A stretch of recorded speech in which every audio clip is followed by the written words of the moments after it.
नमस्कार, Bihar news today देख रहे हैं आप और मैं हूं श्रुति चौबे आपके साथ। बिहार की माली हालत खराब हो गई है। कारण है चुनाव के दौरान किए गए लोकभावन वादे। महिलाओं के लिए 10,000 योजना, मुफ्त बिजली, पेंशन में बढ़ोतरी के कारण बिहार सरकार की स्थिति ऐसी हो गई है कि कर्मचारियों के वेतन पर भी असर पड़ सकता है। अब सवाल है कि नीतीश कुमार अपने वादों को कैसे पूरा करेंगे, राज्य पर लगातार बढ़ते कर्ज को कैसे संभालेंगे। चलिए समझते हैं पूरी गणित को। नीतीश सरकार ने बड़े बड़े वादे किए हैं। 1 करोड़ 40 लाख महिलाओं को 2-2 लाख रुपए, मुफ्त बिजली, जीविका दीदियों को 21,000 करोड़। लेकिन सवाल ये है, इतना पैसा आएगा कहां से? आइए इसे समझते हैं। अगर 1 करोड़ 40 लाख महिलाओं को 2 लाख रुपए दिए जाएं, तो कुल खर्च होगा 2,80,000 करोड़ रुपए। लेकिन बिहार का पूरा बजट सिर्फ 3,16,000 करोड़ रुपए का है। यानी इस एक योजना में ही पूरे बजट का 88% हिस्सा चला जाएगा।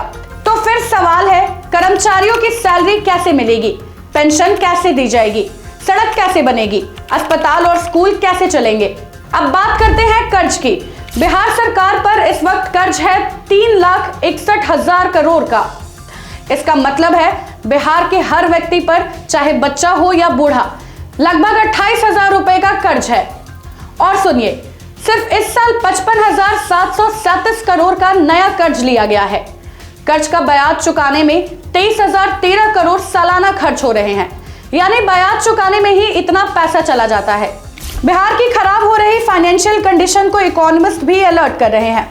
उनका कहना है कि 1 करोड़ 40 लाख महिलाओं को एक साथ इतना पैसा देना व्यवहारिक रूप से संभव नहीं है।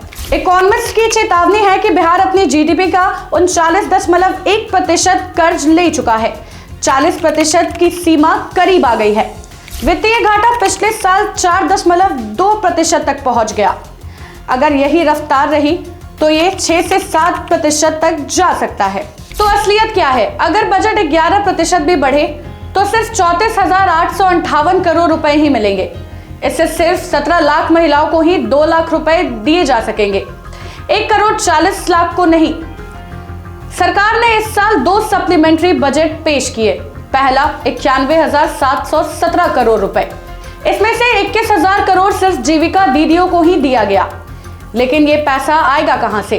केंद्र सरकार से मदद की उम्मीद है, नहीं मिला तो कर्ज लेना होगा या दूसरी योजनाओं में कटौती करनी होगी। अगर स्थिति नहीं संभली तो क्या होगा? खतरा नंबर 1, 10 लाख कर्मचारियों की सैलरी में देरी। खतरा नंबर 2, 5 लाख पेंशनर्स को परेशानी होगी। खतरा नंबर 3, सड़क, पुल, अस्पताल जैसे विकास कार्य ठप हो सकते हैं। खतरा नंबर 4, और ज्यादा कर्ज यानी बिहार पर और बोझ।